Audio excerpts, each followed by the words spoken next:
के राष्ट्रपति Volodymyr Zelensky जल्द भारत आ सकते हैं, यानी कि जल्द उनका हो सकता है भारत का दौरा। दोनों देश तारीखों को अंतिम रूप देने में लगे हुए हैं, यानी कि रूस के राष्ट्रपति भी जल्द भारत आ सकते हैं और यूक्रेन के राष्ट्रपति भी जल्द भारत आ सकते हैं। और यूक्रेन रूस संघर्ष को समाप्त करने में भारत ने सक्रिय भूमिका निभाई है।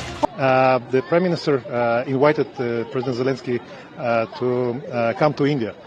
So now the both sides working on this, and definitely we expected to have the President Zelensky in India, which will be the another great interaction and great achievement in our bilateral relationship. We are now in a process of the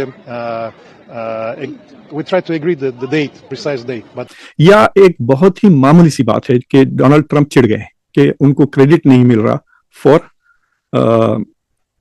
क्या कहते हैं cease fire के लिए, right? या तो ये वजह है या it is a very serious reason. Russia Ukraine के युद्ध से, इस पूरे सीज फायर से, इस पूरी पीस एग्रीमेंट से, ये पूरे समिट से कि भैया युद्ध बंद करो, युद्ध बंद करो, अब मैं इससे थोड़ा सा पीछे हट रहा हूं। अब वो बात नहीं रही अमेरिका में, इट्स अ डाइंग एम्पायर। अब वो अमेरिका में वो बात नहीं रही। The power has shifted to Asia. Donald Trump को व्लादिमीर पुतिन भी मैनिपुलेट कर रहा है और जेलेंस्की भी मैनिपुलेट कर रहा है। पुतिन ने साफ बोल दिया कि यूक्रेन के अंदर ना नेटो रहेगा ना वेस्टर्न आर्मी रहेंगी। इस बंदे की औकात है कि पुतिन के बगल में बैठ के बात करेगा एज इक्वल्स। भाग ऐसे। This is exactly what I foresee कि अगर अभी दोनों कंट्रीज ने, चाइना ने और भारत ने, अपने मूव्स को अच्छी तरह से खेला, हम पूरी दुनिया को अपने उंगलियों पर नचा सकते हैं। 2.8 बिलियन पीपल, 8 बिलियन की पॉपुलेशन पूरी दुनिया की, और चाइना की और भारत की मिला लें तो 2.8, ऑलमोस्ट 30-35% दुनिया की पॉपुलेशन हमारे पास है। You have to find out कि कौन सी ऑप्शन ज्यादा अच्छा, कौन सी ऑप्शन ज्यादा अच्छा नहीं है। जैसे back in few decades back we had an option, either we should go to the Soviet Union or we should go to the American bloc, and we decided to be in the American bloc at that time. So it's all about options.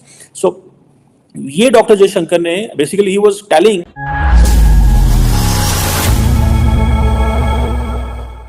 तो अब it is the ball is in India's court. देखिए, it is quite possible कि Donald Trump might reverse his policy 27 से पहले। अभी 27 नहीं हुई है, 25% जो टैरिफ है वो नहीं निकले, but India is reacting as if वो नहीं निकलेंगे, और because they know something that you and I don't know, which is कि जो प्राइवेट में जो बातचीत चल रही है अमेरिका के साथ on the phone, zoom conferences, और खासतौर से इंडिया में उतना अटेंशन नहीं दिया गया, लेकिन अमेरिका ने अपना ट्रेड डेलीगेशन जो इंडिया आ रहा था उसको कैंसिल कर दिया trip, and they have not given the next date. जो अगस्त में जो ट्रेड डेलीगेशन आने वाला था इंडिया को, that has not come. So we have a very serious thing. और दूसरा, रशिया की तरफ देखिए, अगर मैं रशिया पुतिन के साथ होता तो पहली चीज मैं पुतिन को कहता, don't forget that they have stopped buying our stuff. They are more interested in French and Israeli weapons. So if अगर ऑयल मार्केट खुल जाती है ना, अगर सीज फायर हो जाता है, तो इसमें इंडिया का नुकसान होगा। सीज फायर के वजह से रशिया के तेल वापस यूरोप की तरफ जाने लगेगा, and they will not give discount, they will go back to market price. वो डिस्काउंट इसलिए दे रहे हैं क्योंकि उनको नहीं बेच सकते, वो जो चोरी से बेच रहे हैं ना। So cease fire will hurt India's oil, मतलब जो प्रॉफिट्स आ रहे हैं, बाद एस्टिमेट 16 बिलियन। डोनाल्ड ट्रंप को भी पता लगना चाहिए, उनके जो सपोर्टर्स हैं उनको भी पता लगना चाहिए कि ये बंदा था जिसने बोला था कि 24 घंटे के अंदर मैं यूं खत्म कर दूंगा, यूं। जिसकी बात हमास, 2 कौड़ी का आतंकी संगठन है हमास, 2 कौड़ी का, जिसकी बात हमास नहीं सुनता उसकी बात रूस सुनेगा। यह हालत है इस आदमी की। अब ये कहता है कि मैं नहीं पढ़ूंगा, क्यों? ये तो कह रहा था मैं इसका ये डील करवा दूंगा, let's have a deal, let's have a deal, ऐसे चुटकियां बजाता है ये, लेट्स हैव अ डील, ऐसे करता है हाथ, लेट्स हैव अ डील, बुलाओ अलास्का में, पुतिन को बुलाओ, पुतिन आया, हाँ साहब बताइए क्या है, अच्छा ये है, और मैं डील, हाँ ज़ेलेंस्की तुम आ जाओ, ये सब आ जाओ। नहीं हुआ, नहीं होगा ऐसे। ये गलत कर रहा है दोस्तों, ये गलत कर रहा है। मैं आपको बता रहा हूं, जिन लोगों को गलत फहमी थी, मैं तो डे 1 से कह रहा हूं नहीं करवा पाएगा ये नहीं करवा पाएगा, क्योंकि ये पल्स नहीं समझता। इसको क्या लगता है कि मैं थ्रेटन करूंगा, मैं तुम्हारे ऊपर सैंक्शन डाल दूंगा, मैं तुम्हारे ऊपर टैरिफ लगा दूंगा, मैं तुम्हें हथियार देना बंद करूंगा। पहले मैं रूस की बात कर रहा था, मैं यूक्रेन की बात कर रहा हूं। रूस को कहता है टैरिफ लगा दूंगा, सैंक्शन लगा दूंगा। रशिया के ऊपर तो कब से सैंक्शन लगे यार। मैं तो कह रहा हूं जिस दिन रशिया से सैंक्शन हट गए वो लोग अनकंफर्टेबल हो जाएंगे, because they don't know how to live without sanctions. Russia का वही ईरान वाला हाल है, कब से सैंक्शंस लगे हुए रशिया के ऊपर। फिर क्या बिगाड़ लिया तुमने, पहली चीज।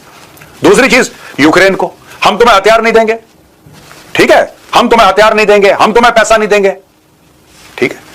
फिर रुक गई लड़ाई, इंडिया को उल्टा तुम्हारी वजह से लड़ाई चल रही है, और तो इनको रोक लेना यार, हमारी वजह से चल रही है तो इनको रोक लो, इनको रोक लो। तुम क्यों नहीं रोक पा रहे इनको? ये इसलिए नहीं रोक पा रहे दोस्तों, मैं आपको बताता हूं, क्योंकि इन्होंने, अमेरिकन की बात कर रहा हूं मैं, ट्रंप और उसकी कैबिनेट ने अपने पावर को ओवर एस्टिमेट कर लिया। इनको ऐसा लग रहा है कि अमेरिका वही अमेरिका है 60s और 70s और 80s का अमेरिका है जो चुटकी बजाता था और देश कांपते थे। अब वो बात नहीं रही अमेरिका में, इट्स अ डाइंग एम्पायर। अब वो अमेरिका में वो बात नहीं रही। The power has shifted to Asia. अब ये किसी को बोले कि तुम ऐसा करो, चाइना ने बोला भाग यहां से, नहीं सुनते तेरी बात, मना कर दिया चाइना ने। इसने चाइना के ऊपर टैरिफ लगाया, चाइना ने इनके ऊपर लगाया, फिर उसने बोला नहीं मैं तो मजाक कर रहा था, इसने पुल बैक कर लिया। 145% टैरिफ लगाया था चाइना पे। यहां पे जो भारत में लोग कह रहे हैं ना हाई 50%, 145% इसने चीन पे लगाया, चीन ने इसके ऊपर लगा दिया। इसने बोला यार ये तो पलटवार कर रहे हैं। मुझे तो ब्रीफिंग में यह बताया था कि अमेरिका का राष्ट्रपति जो बोल देता है वो दुनिया के लिए कानून हो जाता है। यहां पे तो मेरा कोई कानून नहीं। यही कारण है ट्रंप स्टेप्स बैक। क्यों स्टेप बैक करा? क्योंकि ये नहीं, देखिए इसने दुनिया भर को दोस्तों ये बता रखा है कि मैंने ये भी सीजफायर, ये भी सीजफायर, ऐसा ऐसा, पीस, फलाना, नोबेल प्राइज। यहां पे इसकी दाल नहीं गल रही। तो ये अपनी इज्जत, अपनी तार तार फटी पुरानी इज्जत को बचाने के लिए ट्रंप कहता है कि I am stepping back. Trump also said that though it would be better for Putin and Zelensky to meet without him in the first instance, I just want to see what happens at the meeting. So they are in the process of setting it up and we are going to see what happens. In a statement, the White House said Trump and his national security team continue to engage with Russians and Ukrainian officials towards a bilateral meeting to stop the killing and end the war. It is not in the national interest to further negotiate these issues publicly. अब इसको समझ में आया?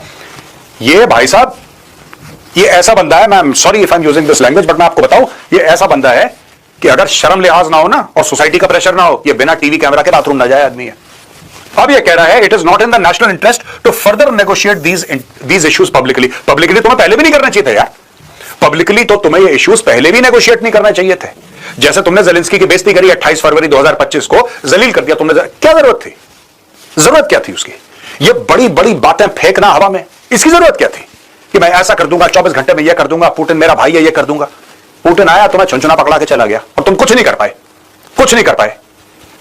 ये देखिए, और उसका क्या जो पॉइंट आउट करता है, ये उस पर पलटवार करता है। इसकी ना जेलेंस्की पे चली इस बार, ना पुतिन पे चली। दोस्तों मैं आपको 100% जिम्मेदारी के साथ बताता हूं, आप नोट कर लेना यह बात कि डोनाल्ड ट्रंप को व्लादिमीर पुतिन भी मैनिपुलेट कर रहा है और जेलेंस्की भी मैनिपुलेट कर रहा है।